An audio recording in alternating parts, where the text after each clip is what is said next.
I only needed somewhere to survive. Yeah. Then I found something beneath that old machine. No room, no family key, no bank card, just an old canvas backpack and $4 she had found folded behind her father's photograph. And with that $4, she bought a forgotten seed drill maker's barn outside Moline, Rock Island County, Illinois, a place that had fallen off county maps in 1971. One roof corner had collapsed inward. The western sill was soft enough to crumble. The county had condemned the workshop in October 2022 and scheduled demolition for the following spring. But beneath the cast-iron base of an enormous seed hopper was a sealed double wall untouched for decades, holding something no inspector had ever found and no 19-year-old should reasonably have expected to inherit. Before we continue, if stories like this mean something to you, hit subscribe. And tell us in the comments where you're watching from. We love seeing how far these stories travel. Maeve Callahan had been measuring her whole life without knowing it. As a child, she measured kitchen tables with her fingertips, fence posts by counting steps, and the intervals between corn rows while riding beside her father in an aging pickup. She liked things that repeated honestly: hinges, spokes, teeth on gears. The small agreements by which one moving piece persuaded another to move. Her father, Patrick, understood machinery well enough to repair what the household could not afford to replace. He was not a patient teacher, but he never laughed when Maeve asked why something turned. He would wipe his hands on a rag, point with a screwdriver, and say, "Follow the force." The person who truly taught her how to look was Patrick's father, Maeve Callahan. Every second Saturday, beginning when Maeve was 9, Eamon collected her before sunrise in a green Ford with a cracked bench seat and drove her to his narrow workshop behind a grain elevator near Geneseo. He had spent 40 years repairing wooden agricultural machinery that most farmers considered obsolete. Wagon hubs, threshing machine frames, seed box lids, oak tongues, wooden sprockets whose teeth had to meet iron without splitting. Their ritual never changed. Coffee for him, cocoa for her. The radio low. Then he placed one broken object on the bench and made Maeve examine it before touching a tool. A cracked spoke was not merely cracked. Where had the grain run? Where had water entered? What load had passed through it? A frozen gear was not merely stuck. What had stopped first, Eamon taught her to warm rusted mechanisms slowly beside a stove instead of striking them cold. He showed her how to rub graphite into wooden bearing surfaces and how an oak frame should carry a pulling load along the grain rather than against it. "Never force a machine before you understand what it is trying to do," he told her. Maeve remembered that sentence because Eamon used it for machinery, but never only for machinery. To him, repair began with listening for the direction in which something had once been meant to move. He died when Maeve was 16. The workshop was cleared within a month. A dealer bought the vices and braces. Cousins took the hand planes. Boxes of wooden patterns disappeared into an estate auction. Maeve received none of it except a small photograph of Eamon standing beside an unfinished wheel, his sleeves rolled above his elbows. After Patrick remarried, even that photograph stayed mostly in a drawer. Her stepmother, Lorraine, preferred rooms without evidence of earlier lives. She did not shout often. She did not need to. Cupboards acquired assigned shelves. Mail was opened at the kitchen counter. Grocery receipts were kept in envelopes. Questions about money were answered with silence long enough to make Maeve regret asking them. Lorraine could turn a room cold simply by straightening something another person had left crooked. Patrick weakened during his final year, and the household slowly reorganized itself around what Lorraine permitted him to know. He died on a rainy Tuesday in September.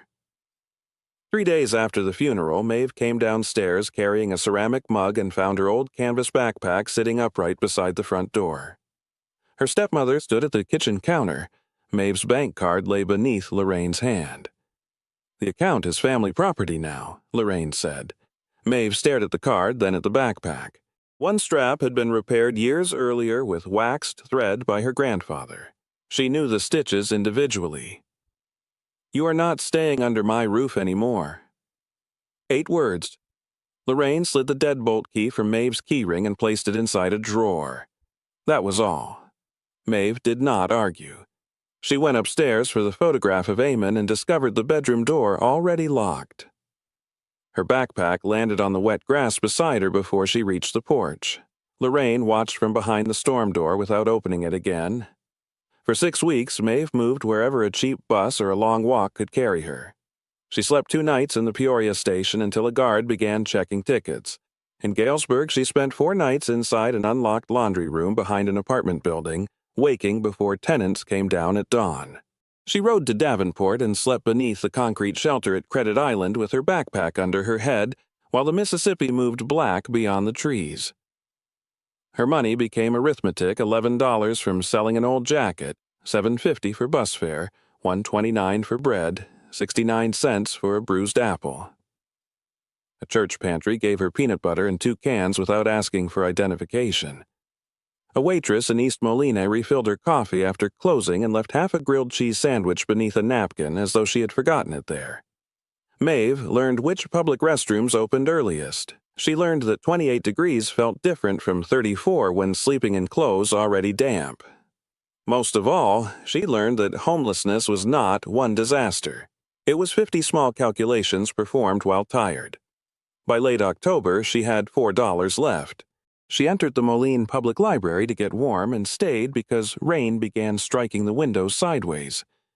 Near the local history shelves stood a corkboard holding job notices, estate sales, church suppers, and county postings.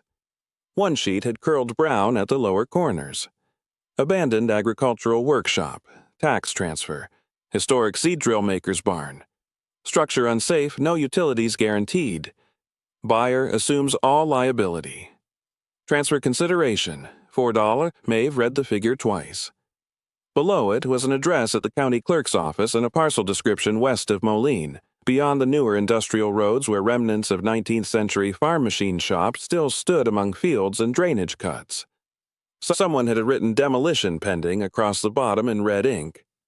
She took 4 $1 bills from the inside seam of her backpack and flattened them on the library table. They were everything she had, which meant in a strange and exact way the price was possible. Maeve copied the parcel number, went to the back of a discarded printing receipt, returned the pencil to its cup, and walked out into the rain before she could calculate all the sensible reasons not to go. Somewhere beyond the city, a rusted seed hopper was waiting with its weight resting on a secret. The first bus carried Maeve west through rain flattened against the windows and left her at a roadside stop outside Coal Valley with $2.12 remaining. From there, she walked. The parcel directions copied from the library were less useful than she had hoped, naming an old county road, a drainage ditch, and a boundary line described by survey markers that probably no longer existed. By dusk, she had covered nearly 9 miles, most of them along shoulders where trucks pushed cold spray across her shoes. That night, the temperature fell to 31 degrees.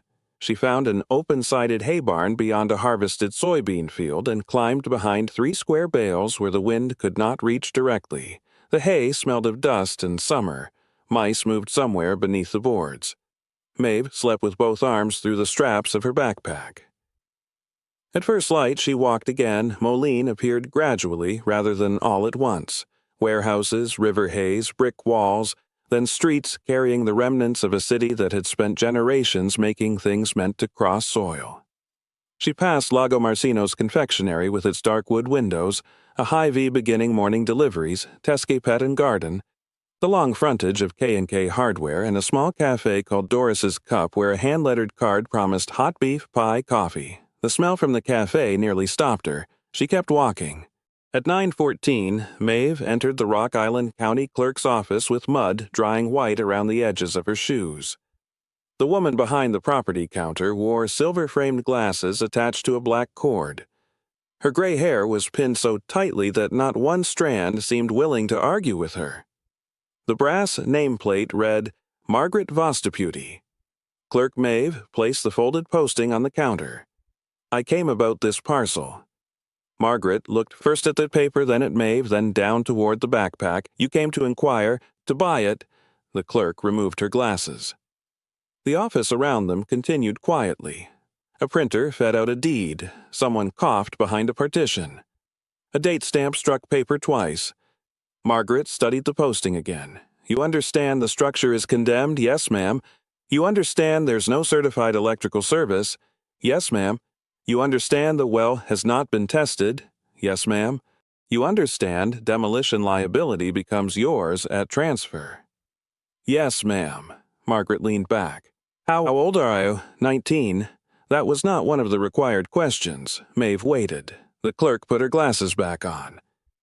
$4. Maeve opened her backpack and removed the bills one at a time. They were softened from use, one bearing a blue ink mark near Washington's collar.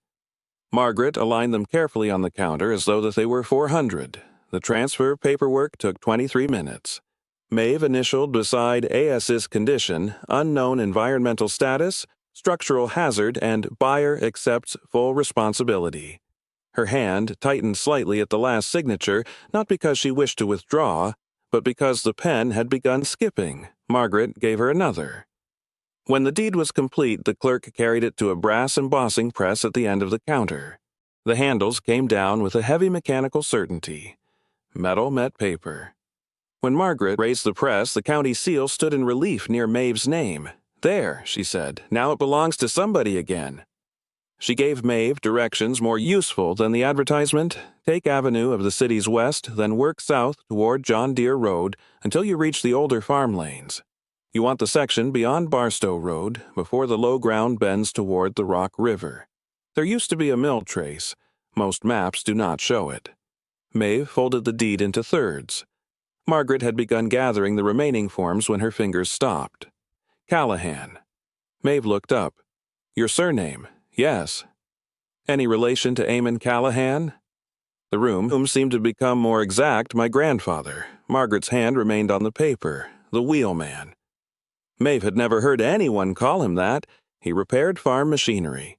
He repaired what other people had already thrown away. Margaret turned toward a filing cabinet, then changed her mind before opening it. My father had a grain drill with a split drive wheel. Early Van Brunt type, wood frame iron gearing. Nobody around here wanted to touch it. Your grandfather rebuilt the rim in sections instead of replacing the whole wheel. Maeve could see Eamon's hands without intending to. Black crescents beneath the nails, a pencil behind one ear. The careful tap of a wooden mallet before breakfast, Margaret continued. He made my father bring the machine to him with dirt still packed in the openers. Maeve almost smiled. That sounds like him. Said wear marks told the truth. That sounded like him, too. Margaret looked toward the deed. Your grandfather used to come through Moline looking for old drill parts. Gear castings, seed cups, wooden patterns from shops that had closed. When? Oh, years ago. Before you were born. Did he ever mention this barn? Margaret was quiet, not to me. Then she took a small yellow note from beside the telephone and wrote something on it. Old Mercer machine properties sometimes had company names that disappeared before the buildings did. Do not assume the county description tells you everything that was made there. She slid the note across. It contained only 2 words. Look carefully. Maeve folded it inside the deed. By 11, she was walking again. Barstow Road carried more traffic than she expected, but the farther she went, the wider the spaces became between buildings. Asphalt narrowed. Harvested fields opened under a pale sky. Drainage ditches held brown water under mats of leaves. A man in a canvas coat was repairing woven wire beside a mailbox. He watched Maeve pass. You looking for Mercer Trace? Maeve stopped. The old seed drill shop. He pointed with fencing pliers. Past the walnut row. Road turns mean after the culvert. A yellow farm dog beside him lifted its head but did not bark. Anybody live there? Not since before Reagan. Maeve thanked him. The dog followed her with its eyes until she reached the bend. The walnut trees began almost immediately afterward.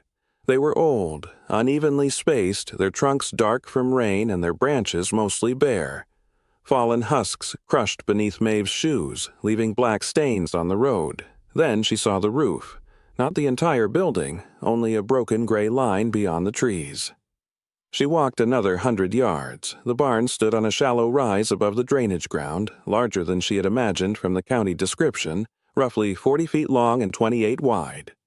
Its lower walls were limestone rubble, its upper frame oak beneath weathered vertical siding. The roof was cedar shake laid over later patches of corrugated tin, one corner sunken where 2 rafters had failed. A narrow brick chimney leaned slightly east. Above the central doors hung a wooden sign almost erased by weather. May, E.R., and Sons Agricultural Works. 2 letters were missing entirely. Maeve stood at the edge of the yard. There were no dramatic ruins, no grand house, no welcoming light, just a workshop that had endured long enough for everyone connected to it to disappear. The front door had been secured by county chain, but the deed packet contained a small steel key taped to a liability notice. The padlock resisted.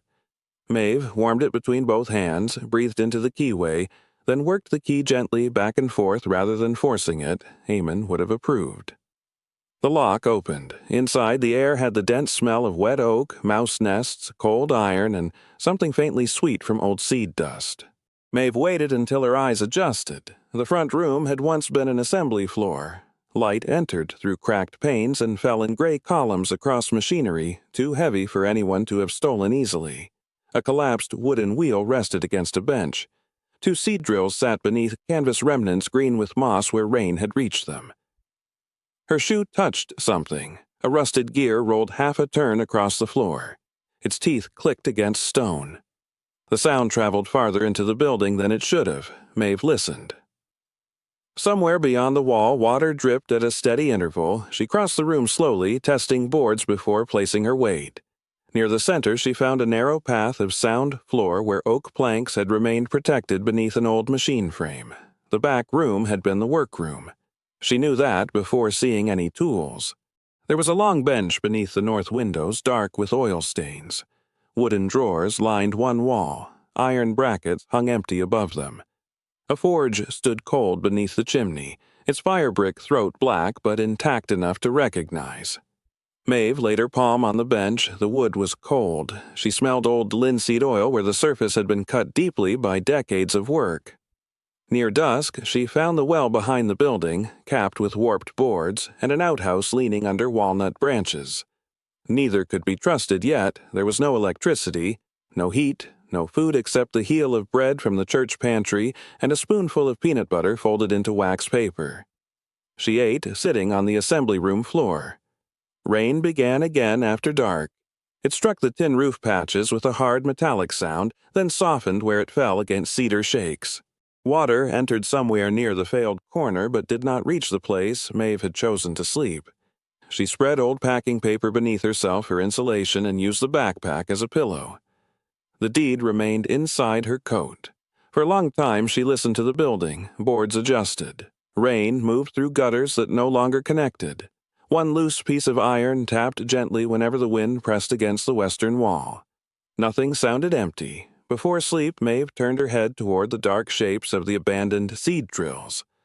A machine, her grandfather had taught her, could remain still for 50 years and still contain the intention of movement. Every seed, dropped in its proper rhythm, carried the chance to multiply even in barren ground. By sunrise, Maeve had already learned that the third plank inside the front door complained louder than the others. She spent her first 3 days learning the property in the same manner she had once learned damaged machinery. Without assuming anything worked simply because it appeared complete, the well stood 32 steps behind the barn. She removed the warped cover with a broken shovel handle, tied a clean jar to twine, and lowered it until she heard water. The sample came up clear but smelled faintly metallic, so she marked the well unsafe on a scrap of cardboard and walked to a filling station each morning for drinking water. The outhouse required less investigation. One corner post had rotted through, but the pit was dry, the roof held, and after she braced the wall with an oak offcut, the door closed. Inside the barn, she memorized the floor. 2 boards near the forge flexed. One beside the north bench had no support at all. A safe route emerged from the front door to the workbench, chimney, back room, and sleeping corner.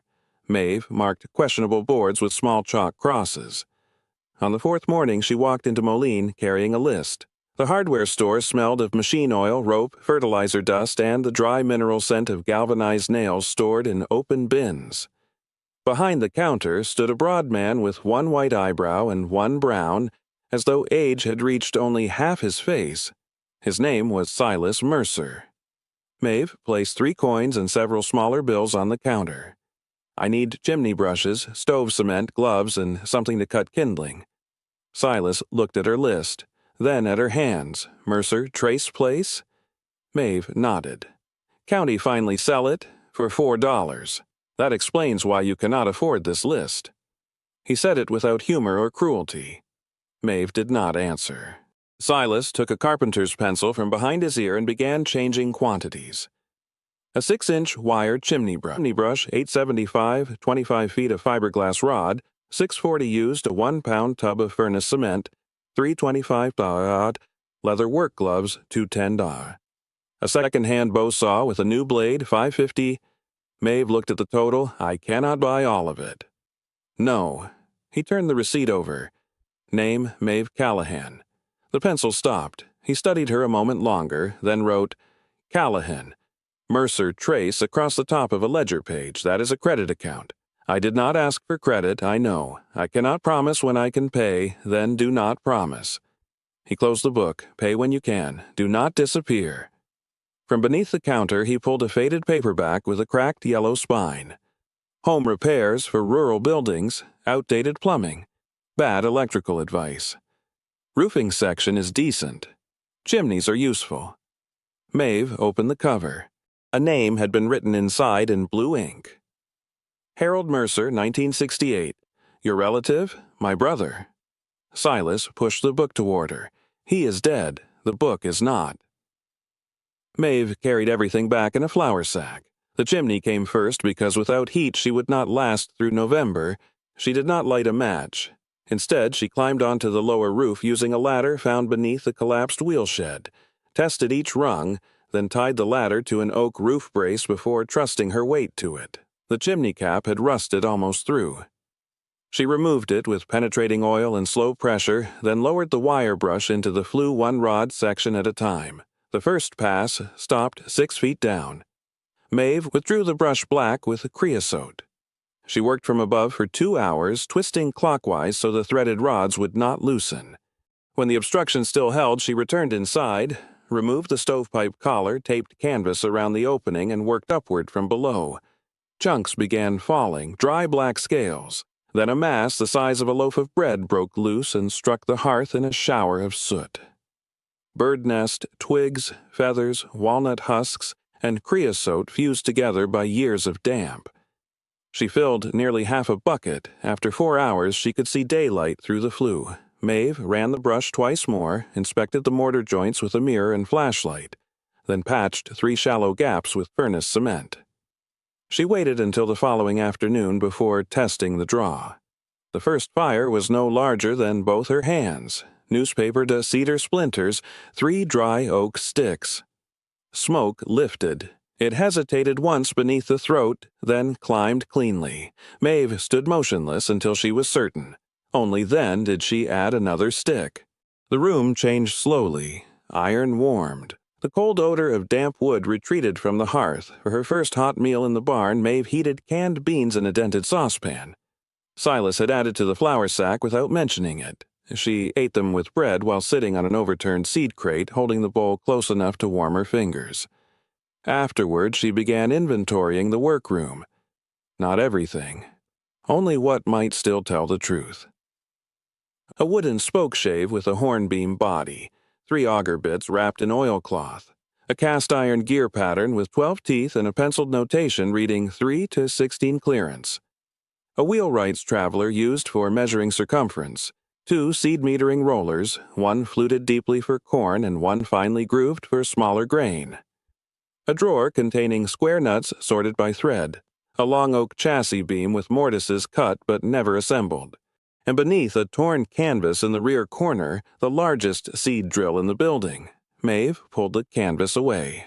The machine had once been painted dark green. Most of the color had disappeared beneath rust and dust, but its structure remained readable. 2 tall wooden wheels, an oak draw frame, iron gearing along the left axle, and a broad seed hopper mounted above a row of feed cups. The left wheel had collapsed. 1 spoke was gone entirely. The axle would not move. Maeve crouched beside the drive gear. She touched nothing at first, then she traced the mechanism visually. Wheel rotation turned the axle. The axle drove a small iron pinion. The pinion engaged a larger gear fixed to the seed-metering shaft. That shaft rotated beneath the hopper, allowing measured grain to drop through the cups and into delivery tubes. Simple, except one part was wrong. The cast iron base beneath the hopper was too deep. Maeve measured it with 2 fingers, then found a folding rule in the bench drawer. Externally, the casting was 7 3/4 inches thick. The feed mechanism required less than 5. She tapped the side with the wooden handle of a screwdriver. Solid. She moved 3 inches. Tapped again. Solid. At the rear flange, the sound changed. Not hollow exactly, lighter. Maeve tapped around the perimeter. 4 places answered with dense iron. 1 narrow section answered differently.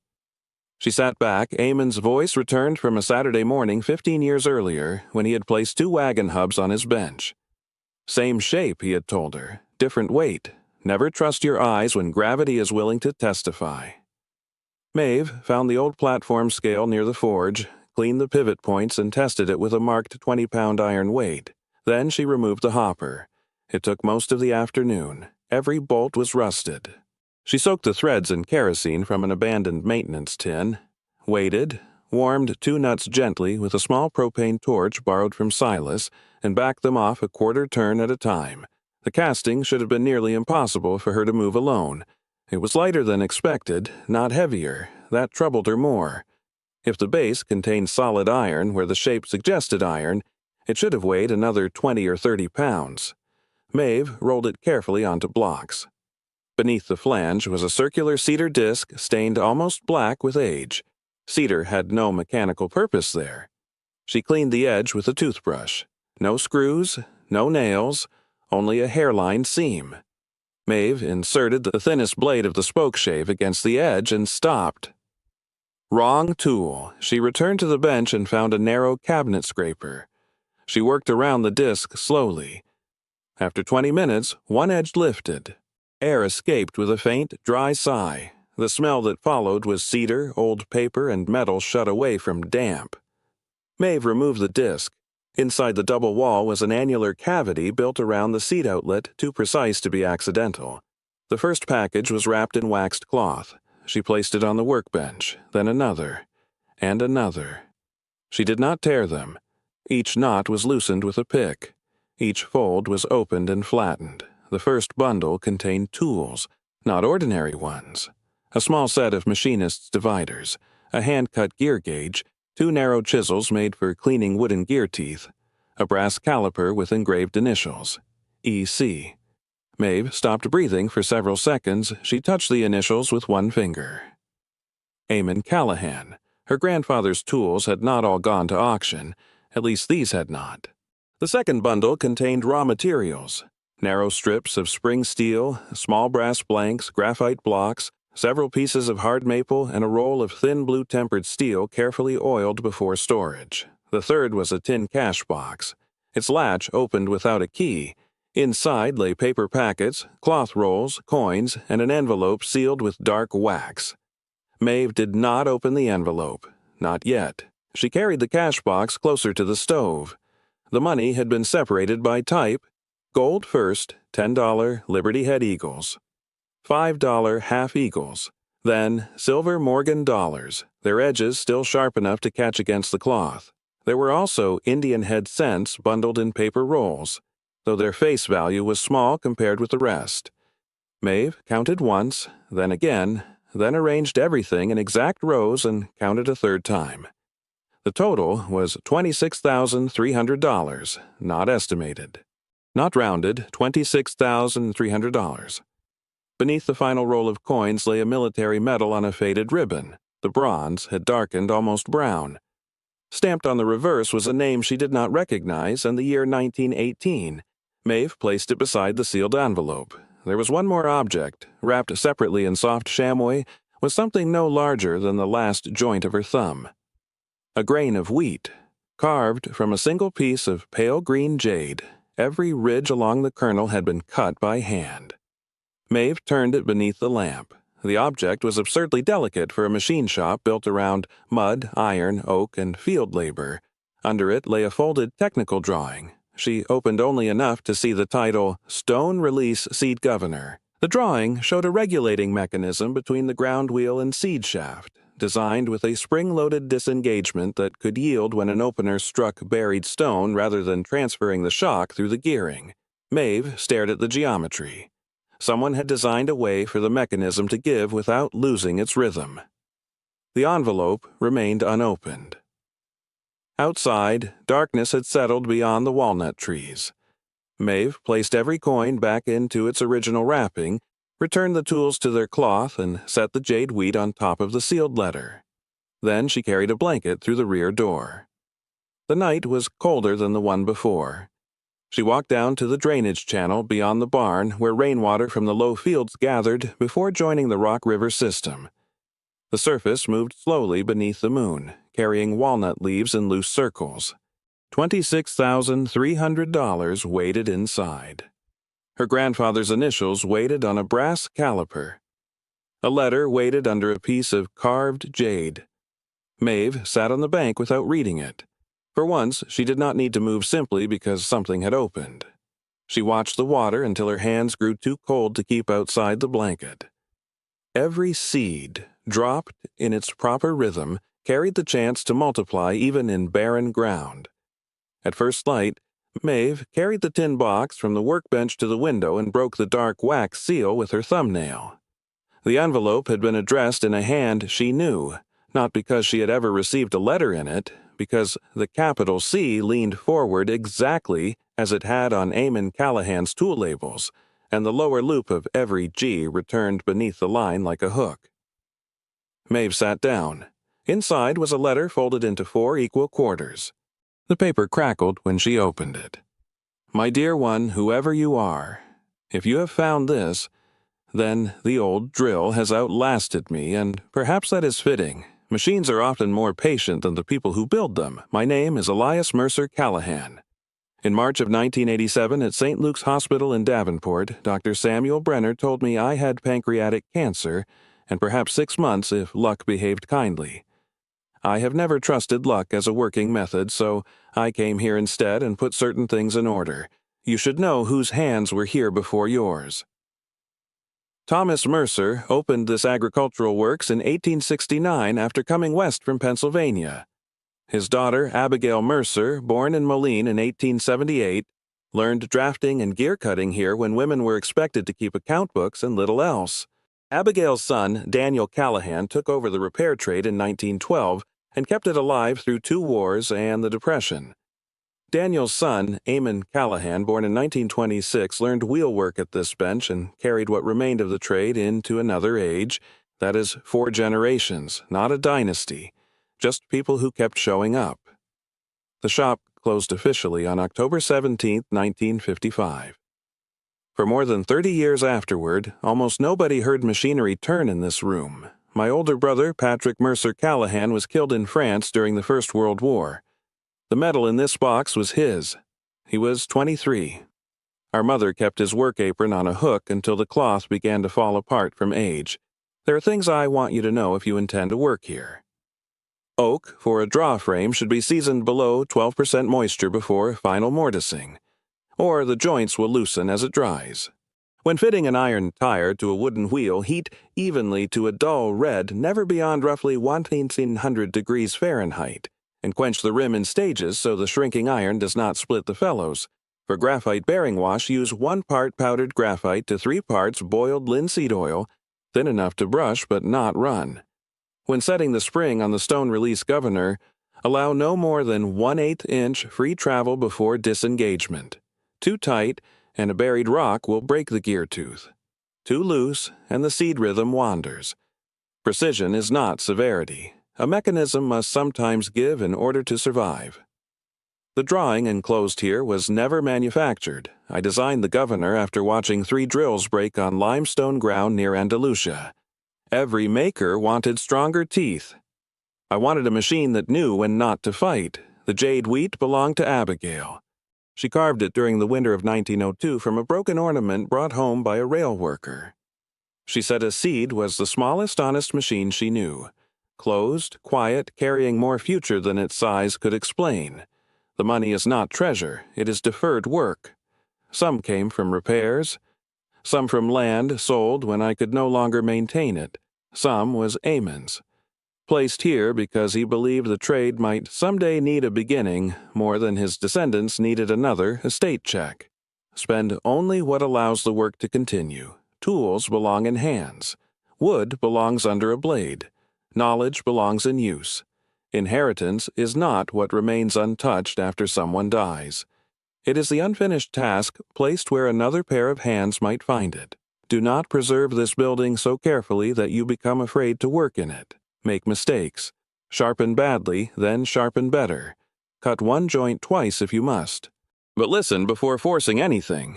Behind the shop, beneath the oldest walnut, there is a marker Eamon placed when he was young. You will know it when you see the wheel cut into the stone. There are still things buried here that I have chosen not to explain. A person should not inherit every answer. The house is not empty. It has been waiting. You are welcome here. Elias Mercer Callahan.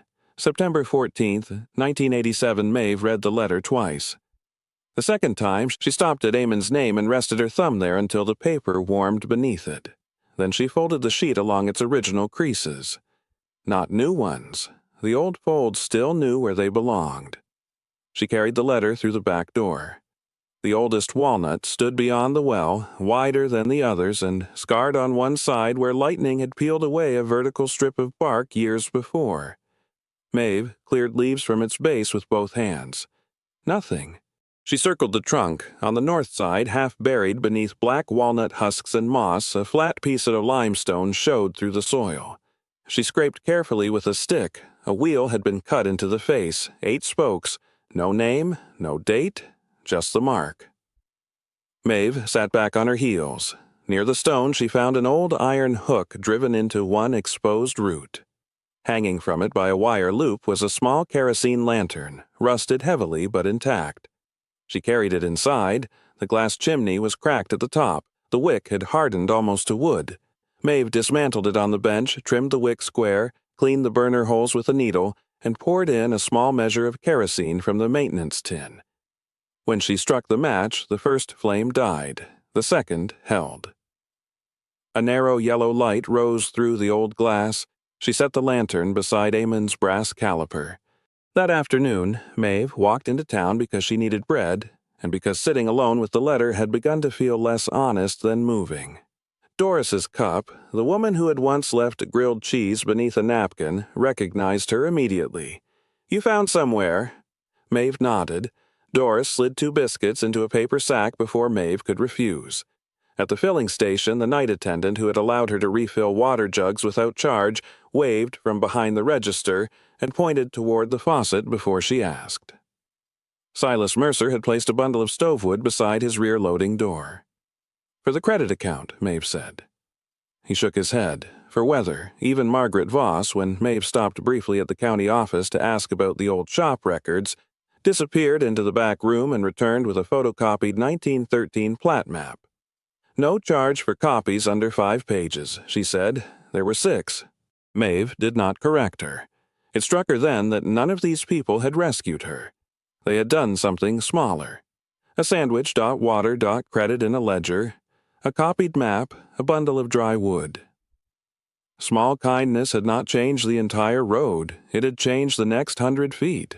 So before this story moves forward, think for a moment about one small kindness someone once gave you when they had no obligation to help. Maybe they never knew what it meant. Tell us about that person in the comments if you would like their kindness remembered somewhere." That night, Maeve returned every object to the workbench except the tools bearing her grandfather's initials. She wrapped the brass caliper, gear gauge, and 2 narrow chisels in their original cloth and placed them beside her blanket. The lantern burned low on the floor. Maeve slept with the heirlooms within reach of one hand. The first measurable snow fell on December 3rd. 4.5 inches settled over the walnut roots, hit the broken machinery in the yard, and made the failed roof corner look almost harmless from below. Maeve knew better. She read the roofing chapter in Harold Mercer's old repair manual 3 times before climbing the ladder. The damaged roof measured roughly 28 by 40 feet with a simple ridge and 2 main slopes. Allowing for waste, broken cedar, and overlap, she calculated 12 squares of replacement coverage, 2 rolls of felt, and nearly 20 pounds of roofing nails. Silas found her at the counter doing the arithmetic. He disappeared into the back room and returned with a roofing hatchet whose head had been polished almost smooth by use. My brother's. Maeve looked at him. The one whose book you gave me. Silas nodded. He would complain you were holding it wrong. Maeve took the hatchet. I probably am. The former roofer arrived the following morning. His name was Walter Grady. He was 72, narrow as a fence post, and wore one red wool sock visible above his right boot because the trouser cuff had torn away. Maeve offered to pay him later. No. She offered meals. No. Then why help? Walter looked at the sagging corner. Because that roof is insulting me. They worked 11 days. First came the sister rafter, bolted beside the split original rather than replacing it. Walter made Maeve lift the new member into place 3 times before allowing the carriage bolts through. Wood tells you when it sits. The roof deck followed. They snapped a chalk line along every shingle course so Maeve would not begin drifting downhill. Then Walter taught her to drive each roofing nail in 3 strokes. Set, sink, finish. On the 4th morning he pointed with his hatchet. That nail's proud. Maeve reached for the hammer. Pull it. She did. By December 14th, the repaired corner held its line under fresh cedar and patched tin. Maeve stood in the yard during sleet and watched water travel where it was supposed to travel. For the first time since buying the barn, rain was no longer entering faster than she could remove it. January exposed what the first fire had concealed. Several chimney bricks were spalling badly enough that their faces came away beneath Maeve's thumb. In 2 joints above the roof line, the old mortar had become pale powder. She stopped using the stove. Walter told her that was the correct decision and the inconvenient one. Silas helped her find hydraulic lime and fire clay. For the hottest interior joints, Maeve mixed 3 parts fire clay to 1 part hydraulic lime, adding water slowly until the mortar held on the trowel without slumping. Exterior joints received a softer, lime-rich mix, so the old brick could move without being trapped by modern cement. For 3 weeks she worked in temperatures that rarely climbed above the upper 20s. She raked failing mortar only as deep as the joint could safely take, brushed away dust, dampened the brick, then repointed in short lifts. Her bare hands went numb about every 15 minutes. Gloves were warmer but clumsy around narrow joints, so she developed a rhythm. Work barehanded until the fingertips stopped reporting clearly, warm them beside a covered jar of hot water, begin again. The chimney became a calendar of small repairs, 1 joint, then another, a new clay crown, a cap reset level. On January 28th, Maeve built a test fire no larger than the first one. Paper caught. Kindling lifted. A ribbon of smoke entered the flue and disappeared upward without hesitation. Maeve stepped outside. Above the repaired chimney, smoke rose cleanly into the pale winter air. She stayed there until the first oak split settled into coals. The floors demanded less danger and more patience. Several original boards were white pine, wide enough that Maeve could span some of them with both hands. Where replacement was necessary, she searched salvage piles for matching stock and fastened it with hand-cut rosehead nails rather than bright modern heads that would announce every repair. Silas rented her a random orbit sander for $14 per day. Bring it back before closing, I will. You said that like a person who plans to sleep beside it. Maeve did. She began with 80 grit. The first pass removed grime, old shellac, soot, and enough embedded dirt to turn the sanding dust nearly black. The second pass at 120 grit revealed grain. The third, at 220, changed the room entirely. She vacuumed twice, wiped the boards clean, and applied the first oil coat with a folded cotton rag. The pine drank it quickly. A second coat followed the next day, a third after that. Then she waited 48 hours without placing weight on the surface.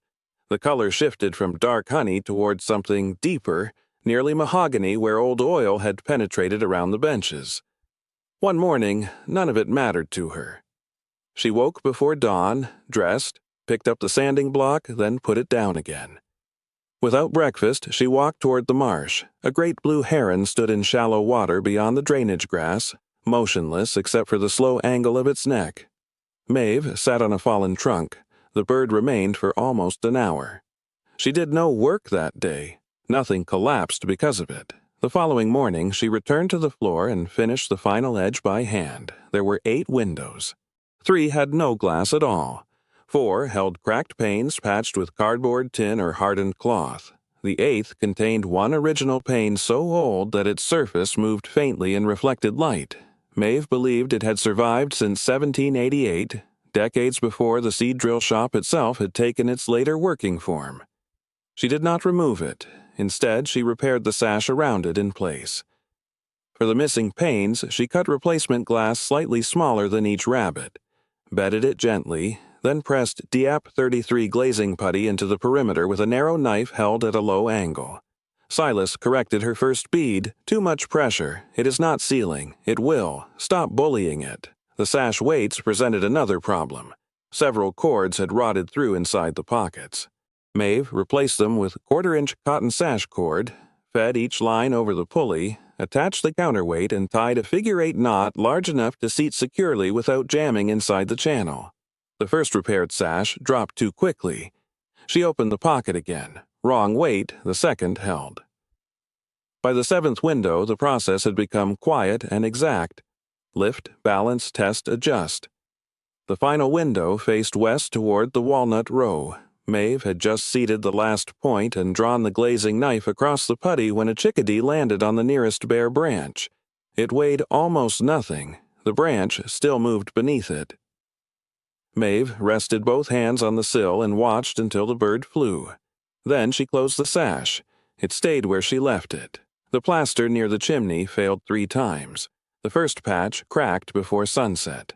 The second sagged away from the hand-split oak lath in one damp sheet. The third held overnight, then opened along the edge when the stove warmed the wall. Maeve stopped guessing. Silas found an old burlap bag in his storage loft containing washed horsehair that his brother had kept for plaster repair. Maeve mixed it into fresh lime plaster until the fibers separated cleanly through the batch. She rebuilt the damaged wall in 3 coats. The scratch coat was pressed firmly through the oak lath and scored while still green. The brown coat went on 3/8 of an inch thick and cured for 72 hours under damp cloth. The final coat was barely 1/8 inch, floated smooth without polishing it dead. When the wall dried, it did not look new. It looked continuous. Maeve ran her palm across the last seam. These patches will hold another 100 years. Then she washed the plaster from her hands before it could harden in the lines of her skin. Doris began leaving paper bags on the doorstep before sunrise. She was a square-built woman with flour permanently caught in the crease beside her wedding ring, and the bags contained whatever the cafe could spare without turning charity into ceremony. Biscuits, soup in jars, heel ends of pie, sometimes 2 boiled eggs wrapped in wax paper. Maeve tried to pay. Doris closed Maeve's fingers around the coins. In candles when the shop reopens. Then she drove away before the argument could continue. Caleb arrived one Saturday on a red Schwinn with a splitting maul balanced across the handlebars. He could not have been more than 15. His hair had been cut unevenly over one ear, and his winter coat was too large through the shoulders. Without introducing himself properly, he began splitting the stack of storm-fallen walnut limbs Maeve had dragged from behind the barn. After the first hour, Maeve offered him money. He shook his head. "My mother said, about your grandfather." That was all. He split wood until both palms blistered, accepted 1 biscuit from Doris's bag, and rode home with the maul tied crookedly to the bicycle frame. Reverend Boyd passed each morning at nearly the same time. He was tall, stooped slightly forward, and wore a brown felt hat polished shiny at the crown by years of rain. He never entered unless invited. He tipped his hat at Maeve, looked once toward whatever section of the building she was repairing, and said the same 4-word prayer. "May your hands endure." Then he kept walking. The barn did not become less solitary. It became less abandoned. Maeve postponed the cellar until February 11th. The entrance lay beneath a warped hatch behind the forge, and the first step nearly gave way under her testing pole. She reinforced it before descending. Below was a 12 by 15-foot room with a fieldstone floor and 7 granite steps worn shallow at their centers. The air smelled of mineral damp and old wood.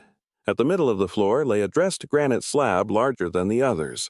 A craft mark had been carved into it, a small wheel crossed by a seed line. Maeve cleaned the grooves. She did not lift the slab. Some questions could remain where they were until she had better reasons and better equipment.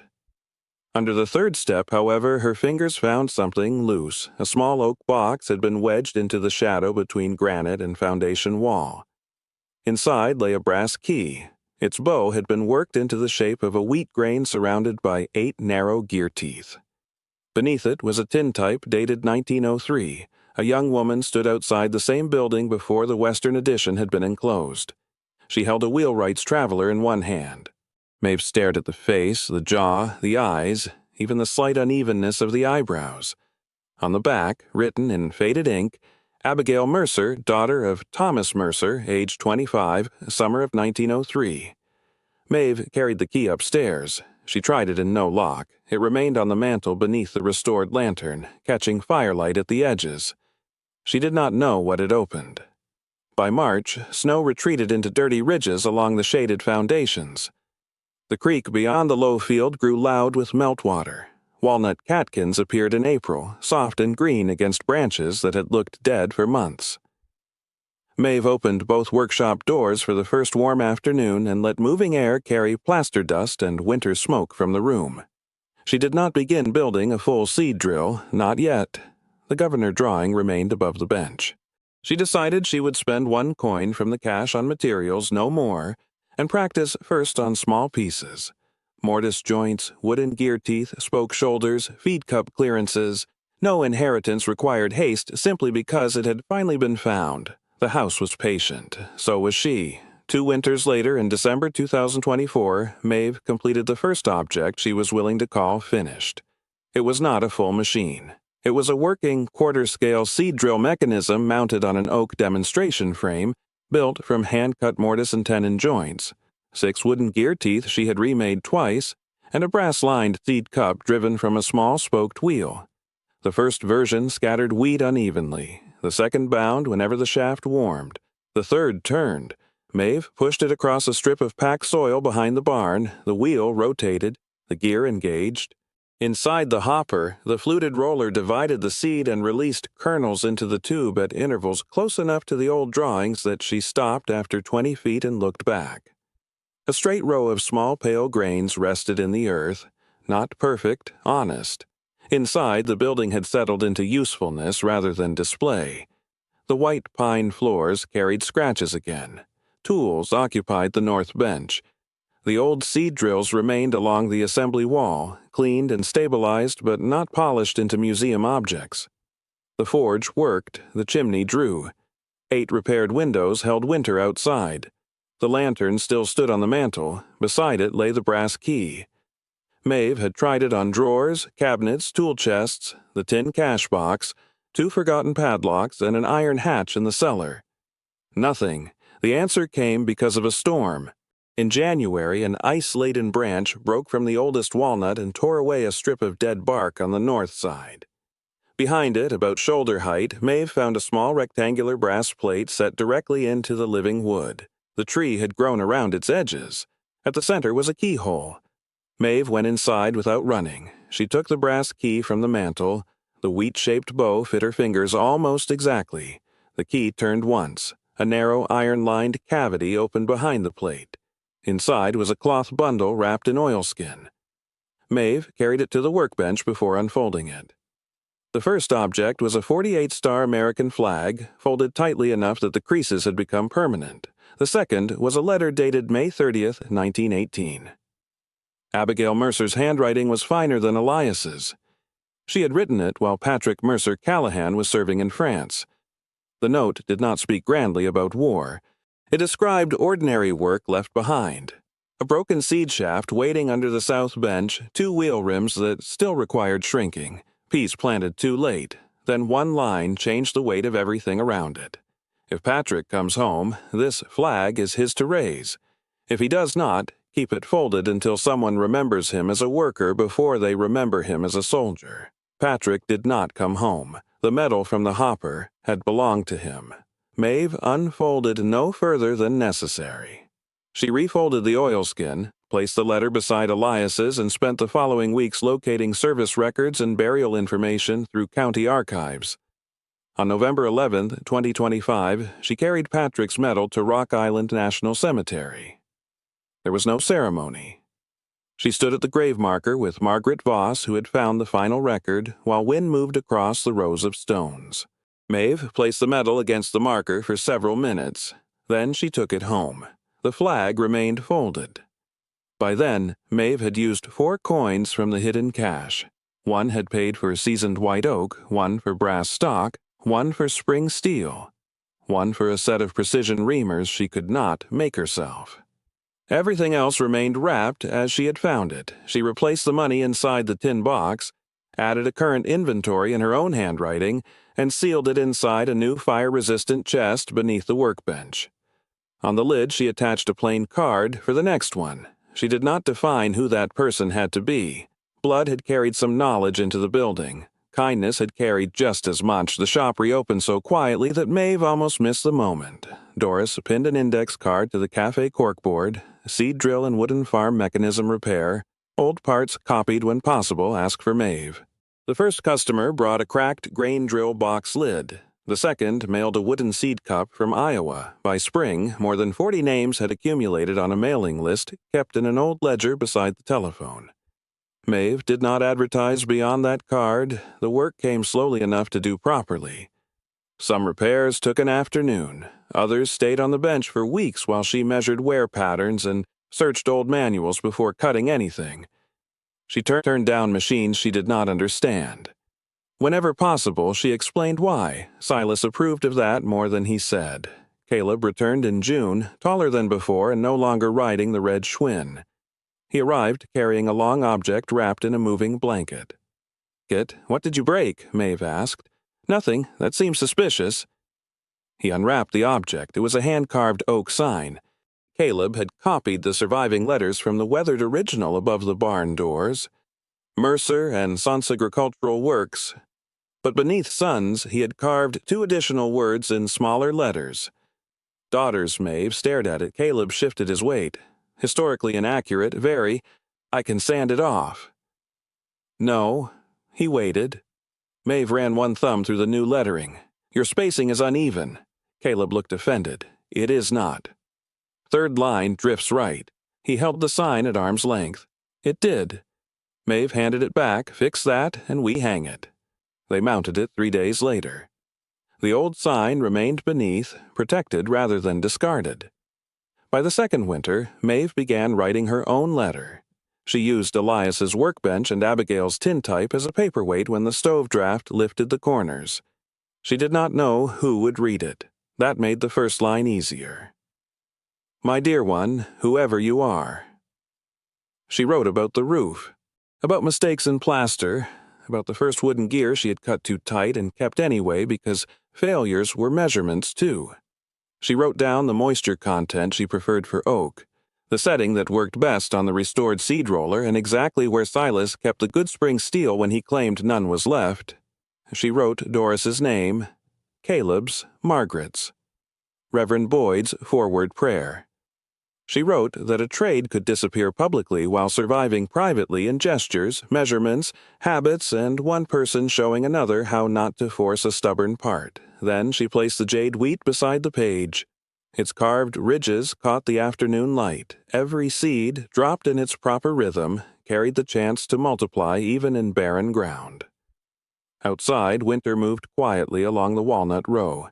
Inside, Maeve turned the small demonstration drill by hand and listened as one tooth entered the next without binding.